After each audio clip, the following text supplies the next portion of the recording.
এই মুহূর্তে আপনারা একটি টুইট দেখতে পাচ্ছেন। আসামের মুখ্যমন্ত্রী হেমন্ত বিশ্ব শর্মা টুইটারে একটি টুইট করেছেন। যেখানে ভারতবর্ষের যে ব্রহ্মপুত্র নদী, সেই ব্রহ্মপুত্র নদীকে নিয়ে একটি টুইট করেছেন। ব্রহ্মপুত্র নদীতে চীন দীর্ঘদিন ধরে বাঁধ নির্মাণ করছিল এবং ভারত যেহেতু সিন্ধু জলবন্টন চুক্তি বাতিল করে দিয়েছে, তাই সিন্ধুর জল পাকিস্তানের যেত, সেই জল এখন আটকে দিয়েছে ভারত। পাকিস্তানের যেহেতু পরম বন্ধু চীন, তাই চীন ব্রহ্মপুত্র নদীর ওপর দীর্ঘদিন ধরে বাঁধ নির্মাণ করছিল এবং ভারতবর্ষের যে উত্তর-পূর্ব দিকের যেসব রাজ্যগুলো আছে সিকিম, মণিপুর, ত্রিপুরা, অরুণাচল প্রদেশে যে ব্রহ্মপুত্রের নদীর জল সরবরাহ হয়, সেই জল তারা আটকে দেবে। এরকমই একটা খবর বিভিন্ন সমাজ মাধ্যমে শোনা যাচ্ছিল। সেই নিয়ে ভারতবর্ষের যে আসামের মুখ্যমন্ত্রী হেমন্ত বিশ্ব শর্মা টুইটারে একটি টুইট করেছেন, যেটা আপনারা দেখতে পাচ্ছেন। ভারতের উপর চাপ বাড়ানোর জন্য চীন যদি ব্রহ্মপুত্র নদের জল সরবরাহ বন্ধ করে দেয়, তাহলে কতটা ক্ষতি হবে অসম সহ উত্তর পূর্বাঞ্চলের বিভিন্ন রাজ্যে। মঙ্গলবার এই দাবি করেছেন অসমের মুখ্যমন্ত্রী তথা বিজেপি নেতা হিমন্ত বিশ্ব শর্মা। সমাজ মাধ্যমে বা টুইটারে একটি পোস্ট করেছেন তিনি, যেখানে তিনি লিখেছেন যে ব্রহ্মপুত্রের জল সরবরাহ একটি মাত্র উৎস দ্বারা নিয়ন্ত্রিত নয়। এই নদের মোট জলপ্রবাহের বড়জোর ৩০ থেকে ৩৫% চীনের অবদান রয়েছে। পেহেলগাঁও হত্যাকাণ্ডের প্রতিক্রিয়া জানিয়ে পাকিস্তানের সঙ্গে সিন্ধু জলবন্টন চুক্তি স্থগিত রেখেছে ভারত এবং পাক ভূখণ্ডে সন্ত্রাসবাদী ঘাঁটিতে ভারতীয় সেনা অপারেশন সিন্দুর এবং তার পরবর্তী সময়ে দ্বিপাক্ষিক সামরিক সংঘাতের পর সিন্ধু এবং তার উপনদীগুলির জল নিয়ে নয়াদিল্লিকে ধারাবাহিকভাবে হুঁশিয়ারি দিচ্ছে ইসলামাবাদ। অপারেশন সিন্দুরের পর্বে প্রকাশ্যে ইসলামাবাদের পাশে দাঁড়িয়েছিল চীন। এই রকম পরিস্থিতিতে শি জিনপিং এর সরকার চীন অধিকৃত তিব্বতের যে উৎপন্ন ব্রহ্মপুত্র নদ, সেই ব্রহ্মপুত্র নদের জলপ্রবাহ রুদ্ধ করতে বা বন্ধ করতে চীন এই ব্রহ্মপুত্রের জল আটকে উত্তর পূর্বাঞ্চলের রাজ্যগুলিকে বিপাকে ফেলতে চাইছে চীন।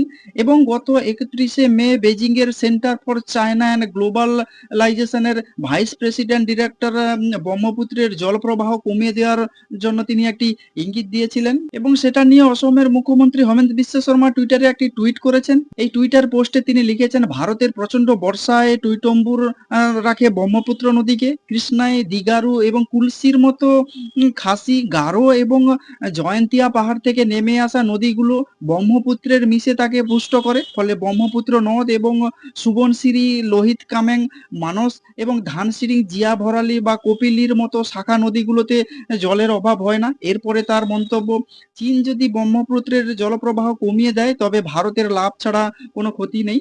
অর্থাৎ বাৎসরিক যে প্রত্যেক বছর যে বন্যার হাত থেকে অসম মুক্ত হবে এবং জনজীবন ব্যাহত হবে না। ভারত চীন সীমান্তে ব্রহ্মপুত্রের জলপ্রবাহ প্রতি সেকেন্ডে ২০০০ থেকে ৩০০০ কিউসেক মিটার এবং সেই প্রবাহ গৌহাটির মতো জায়গায় বেড়ে দাঁড়ায় ১৫ থেকে ২০,০০০ কিউসেক মিটার। আসামের মুখ্যমন্ত্রী এই টুইট করে এক প্রকার বলতে গেলে চীনকে হুঁশিয়ারি দিয়েছেন যে ব্রহ্মপুত্রের যে ৩০% জল শুধুমাত্র তিব্বত দ্বারা নিয়ন্ত্রিত হয়। অর্থাৎ ব্রহ্মপুত্রের যে অসংখ্য শাখা ছোট ছোট নদীগুলো আছে, সেই নদীগুলো বর্ষার জলে টইটম্বুর হয়ে পড়ে এবং ৭০% সেই ছোট ছোট নদীগুলির জল ভারতবর্ষের যে উত্তর পূর্ব অংশের যে ছোট রাজ্যগুলো আছে আসাম, মেঘালয় বা ত্রিপুরা বা অরুণাচল প্রদেশে এসে প্রবেশ করে। তার ফলে চীন যদি ব্রহ্মপুত্র নদের উপর বাঁধ নির্মাণ করে জলকে নিয়ন্ত্রণ করে বা জল ছাড়ার পরিমাণ কমিয়ে দেয়, সেক্ষেত্রে ভারতের ক্ষতি হবে না। কারণ এই ব্রহ্মপুত্রের জল অত্যধিক পরিমাণে উত্তর পূর্ব ভারতের যে রাজ্যগুলো আছে, সেই রাজ্যগুলো অর্থাৎ আসাম,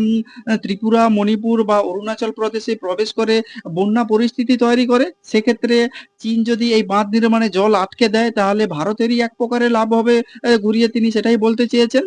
যেহেতু ভারতবর্ষের যে আরো অন্যান্য ছোট যে শাখা নদীগুলো আছে, সেইগুলোর মাধ্যমে ব্রহ্মপুত্রের জল ভারতবর্ষের যে উত্তর পূর্ব ভারতের বিভিন্ন রাজ্যগুলোতে প্রবেশ করে, তাতে চীন যদি এই জল আটকে দেয়, ভারতের খুব একটা ক্ষতি হবে না, উল্টে ভারতেরই লাভ হবে। কারণ ভারতবর্ষের যে উত্তর পূর্ব রাজ্যগুলিতে বন্যা পরিস্থিতি তৈরি হয়, সেই বন্যা পরিস্থিতির হাত থেকে ভারতবর্ষ অনেকটাই রেহাই পাবে বলে তিনি উল্লেখ করেছেন এবং বহুদিন ধরে বলে আসছিল বা একটা বিভিন্ন সোশ্যাল মিডিয়াতে খবরে ছড়াছড়ি করছিল যে ভারত সিন্ধু জলবন্টন চুক্তি বাতিল করে দিয়েছে, যে চীনও এই মুহূর্তে ব্রহ্মপুত্রের উপর বাঁধ নির্মাণ করছে। এই বাঁধ নির্মাণের ফলে ভারতবর্ষের যে উত্তর পূর্বের যে বিভিন্ন রাজ্যগুলো আছে, সেই রাজ্যগুলোতে জলের ঘাটতি দেখা দেবে। সেটাকে এক প্রকারে উড়িয়ে দিলেন অসমের মুখ্যমন্ত্রী হেমন্ত বিশ্ব শর্মা এবং তিনি এক প্রকারে হুঁশিয়ারি দিয়ে রেখেছেন, এই জল যদি আটকে দেওয়া হয় তাহলে এক প্রকারে বলতে গেলে ভারতেরই সুবিধা হবে। তো আপনারা এই বিষয়ে কি বলবেন যে সিন্ধু নদীর উপরে চীন বাঁধ নির্মাণ করছে এবং সেই বাঁধ থেকে জল আটকে দেওয়ার একটা পরিকল্পনা করছে। এইদিকে ভারতবর্ষের যে অসমের মুখ্যমন্ত্রী হেমন্ত বিশ্ব শর্মা এক প্রকারে হুঁশিয়ারি দিয়েই বলে দিয়েছেন যে এই জল যদি আটকে দেয় তাহলে এক প্রকারে ভারতেরই সুবিধা হবে। তো আপনারা যদি এইসব বিষয়ে কোনো কিছু বলতে চান তাহলে অবশ্যই কমেন্টস বক্সে কমেন্টস করতে পারেন। আর নজর রাখুন নাচিন্দা টিভি।